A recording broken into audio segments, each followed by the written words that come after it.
So now let's tell you about Joe Biden being a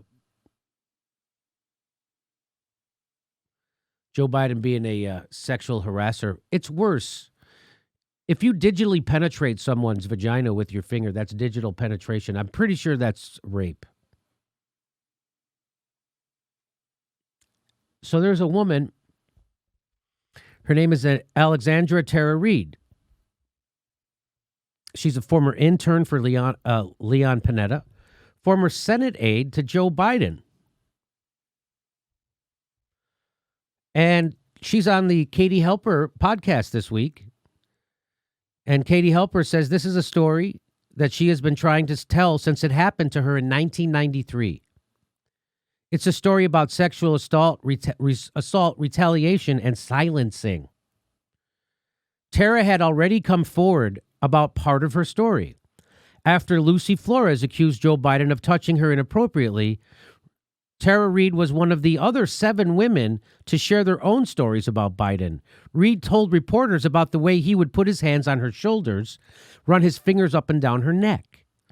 She considered talking about the rest of her story, which is way worse. She considered talking about the rest of her story, but she didn't because her claims of sexual harassment got her doxxed and smeared as a Russian agent. That was in April of 2019. Then in January 2020, Reid tried to come forward again. This time, she contacted Time's Up Now. That's that sexual harassment organization that's just been Time's Up. And as Ryan Grimm at The Intercept reported, the organization, Time's Up Now, said that they couldn't help her. Why? Because Joe Biden was a candidate for federal office, and supporting a case against him could jeopardize their nonprofit status.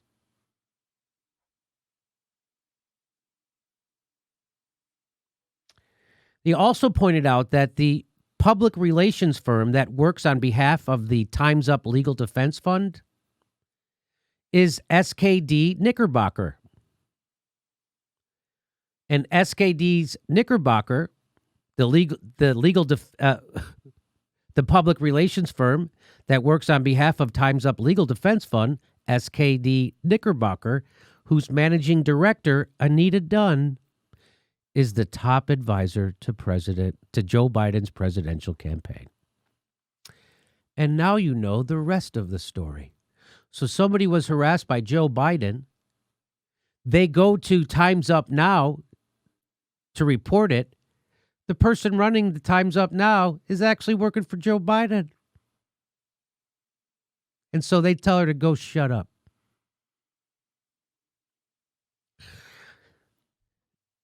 There were no witnesses. So not surprisingly, there were no witnesses to the alleged sexual assault, but Tara's brother and her good friend, each of whom I've spoken with, recall being told about the assault by Tara at the time when it happened in 1993. This is a story that should have been looked into. Tara reached out to countless people to try to tell her story, and nobody would. Not even the one organization that was made to support women like her. So you want to hear her story?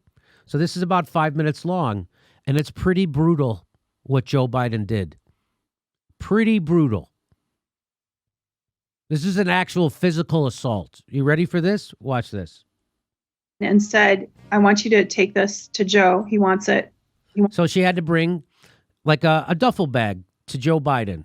So her boss, she's in the office, calls her in and says, hey, you need to bring this to Joe Biden right away.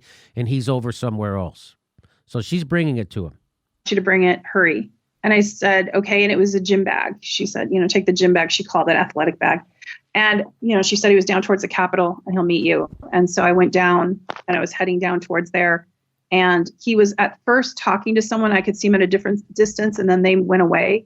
And then we were in like the side. It was like the side area, and he just said, "Hey, come here, Tara." And then I handed him the thing, and he greeted me. He remembered my name. And then we were alone, and it was the strangest thing. There was no like exchange really. He just had me up against the wall. And I was wearing like a skirt and, a business skirt, but I wasn't wearing stockings. It was kind of a hot day that day, and I was wearing heels. And I remember my legs had been hurting from the marble, of the Capitol, like walking. And so I remember that kind of stuff. I remember like I was wearing a blouse and he just had me up against the wall and the wall was cold. And I remember it happened all at once. The gym bag, I don't know where it went. I handed it to him, it was gone. And then his hands were on me and underneath my clothes. And and then he went down my skirt, but then up inside it. And he penetrated me with his fingers, whatever. And he was kissing me at the same time, and he was saying something to me. He said several things, and I can't remember everything he said. I remember a couple of things. I remember him saying first, before, like as he was doing it, do you want to go somewhere else? And then him saying to me, when I pulled away, he got finished doing what he was doing, and I kind of was pulled back. And he said, come on, man, I heard you liked me. And it's that phrase stayed with me because I kept thinking what I might have said. And I can't remember exactly if he said I thought or if I heard, but it's like he implied like that I had done this. Like, I don't know. And for me, it was like everything shattered in that moment, because I knew like we were alone. It was over, right? He wasn't trying to do anything more, but I looked up to him. He was like my father's age. He was this champion of women's rights in my eyes. And I couldn't believe it was happening. It seemed surreal. And I just felt sick because when he pulled back, he looked annoyed. And he said something else to me that I don't want to say. And then he said, I must have looked shocked. And he grabbed me by the shoulders. I don't know how I looked, but I must have looked something, because he grabbed me by the shoulders and he said, you're okay. You're fine. You're okay. You're fine. And then he walked away and he went on with his day. And what I remember next is being in the Russell building, like where the big windows are, and the stairs by myself. And my body, I was shaking everywhere and it was cold all of a sudden. And I don't know, I felt like I was shaking just everywhere. And I was trying to grasp what had just happened and what I should do or what I should say. But I knew it was bad because he was so angry. Like when he left, like I could feel, how when someone's angry, they don't necessarily have to say anything. Like he smiles when he's angry, and you can just feel it emanating from him. Like, do you want to share that thing that you said you don't like? You said like I don't want to say what he said. That thing he said to you. Yeah, I can. I guess I could. I mean, you don't have to. It's okay. It's just it's almost like giving a weapon to them. How so? Well, it's like, I don't want them to know how much it hurt. I don't, I don't want him to know when I don't know. But that you remembered it? Yeah, just I don't know. But yeah, I can say it. Yeah, there was something he said that I didn't want to say, and I didn't want to say it because it's the thing that stays in my head over and over, and it's a thing that kind of stayed with me over the years. Mm-hmm. But he said, when he had me against the wall after I pulled away, and he had said, hey, come on, I heard you liked me. And I knew he was angry right after he took his finger. He just pointed at me and he said, you're nothing to me. And then he just looked at me and he goes, you're nothing. And then I must have reacted. And I think he only said it twice. I said, but I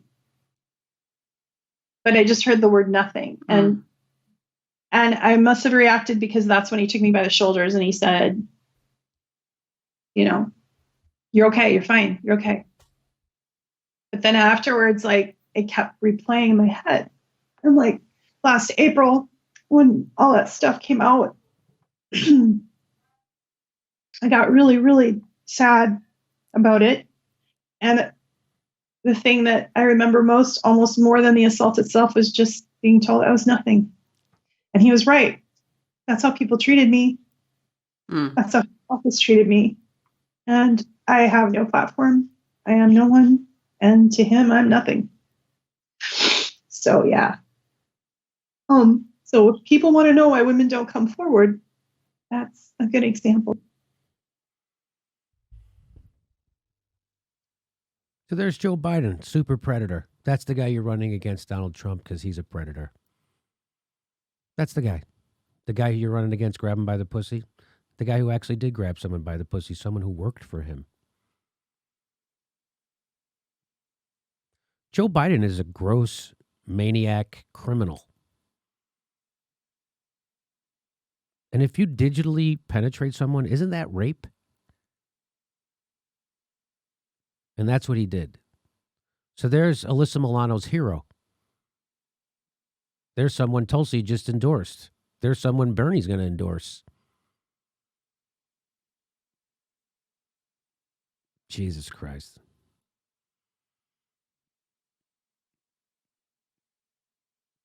And nobody will believe that woman.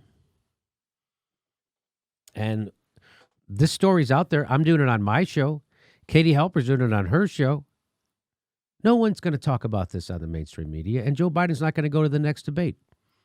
He's never going to answer a question about this. Bernie wouldn't bring it up anyway, neither would the media. Trump will. Trump will. Biden's a bigger creep than Trump.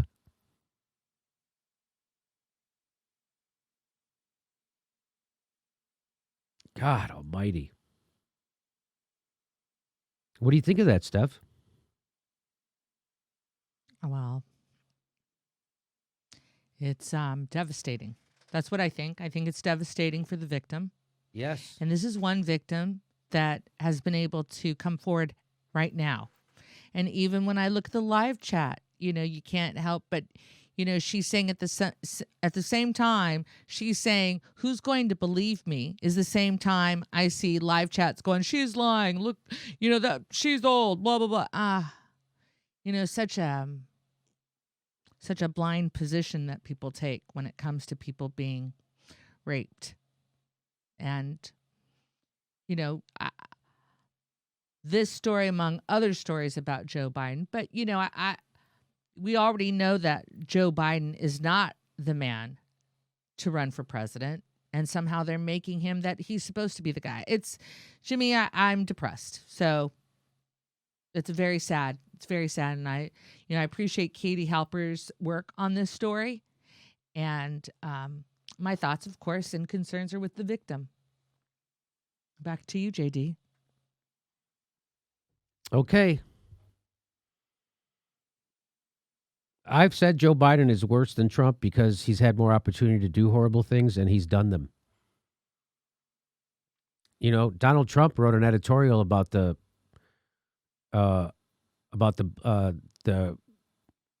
Central Park Five, saying that they should be imprisoned. Joe Biden actually put black people in prison.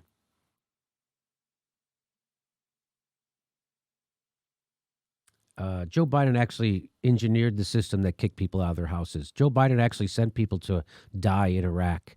Joe Biden wants people to die in Syria. Joe Biden helped people die in Libya. Joe Biden is why we have Trump. People were so desperate after 8 years of Joe Biden that they voted for Donald Trump because they're desperate. Not because they're assholes, because they're fucking desperate. And they're proving it to us again. They're not taking care of anybody.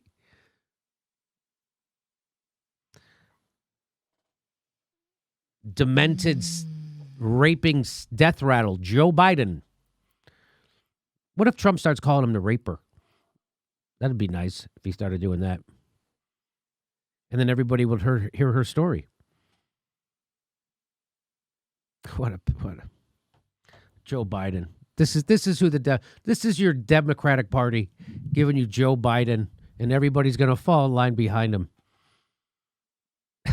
Everybody already did, except for Bernie. It's coming. Hey, this is the part where I tell you where our live shows are, but there aren't any. And then I would tell you to go join our premium, but nobody has a fucking job. So why don't you just enjoy the video?